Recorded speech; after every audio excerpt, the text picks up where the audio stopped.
નમસ્કાર ખેડૂત મિત્રો, આર્યમાન ગીર ગૌશાળા વતી હું આપનું હાર્દિક સ્વાગત કરું છું। આજે અમે અમરેલી જિલ્લાના કુકાવાવ તાલુકાના નવા ઉજળા ગામે એક પ્રગતિશીલ અને જાગૃત ખેડૂત મિત્રના ખેતરે આવ્યા છીએ કે જેમણે પોતાની મગફળીની અંદર આર્યમાનનું ખાતર વાપરેલું છે। તો એમનો અનુભવ અને અભિપ્રાય જાણીએ। સૌપ્રથમ ભાઈ તમારું નામ જણાવો। મારું નામ સંજયભાઈ ઘનશ્યામભાઈ કાવઠિયા, ગામ નવા ઉજળા। તમે મગફળીની અંદર આર્યમાનનું કયું ખાતર વાપર્યું હતું? આર્યમાન ગોલ્ડ દાણાદાળ મિક્સ ખોળ, આ બંને ખાતર તમે વાપરેલા, હા। તો તમને પાકમાં કેવો ફાયદો જણાય છે? પાકમાં ફાયદો અત્યારે ઘણો જણાય છે, સારો ગણાય છે।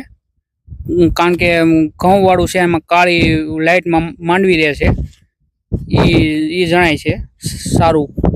તો ખેડૂત મિત્રો, તમે જાણો છો કે ઘઉં વાળા કોઈ પણ ખેતરની અંદર બીજા વર્ષની અંદર મોલ થોડોક નબળો થાય, પણ આપણું આર્યમાનનું ગોલ્ડન દાણાદાર અને મિક્સ ખોળ દાણાદાર ખાતર ભાઈએ વાપર્યું કે જેનાથી ઘઉં વાળા ખેતરની અંદર પણ એમને ખૂબ જ સરસ રીતે મગફળી ઊભી છે અને મગફળી પણ કોઈ પણ પ્રકારના નુકસાન વગરની, કોઈ પણ પ્રકારના રોગ વગરની અને ક્યાંય પણ પીળાશ નહીં, એક સરખી આખા ખેતરની અંદર જોવા મળે છે। ભાઈ, કેટલા વીઘા જમીન છે આપણે? 10 વીઘા જમીન છે, બધાયમાં મગફળી છે? બધાય મગફળી। આખા 10 વીઘાની અંદર મગફળી તમે જોઈ શકો છો કે ક્યાંય પણ કોઈ અંદર જરાક પણ ફેરફાર જોવા મળતો નથી।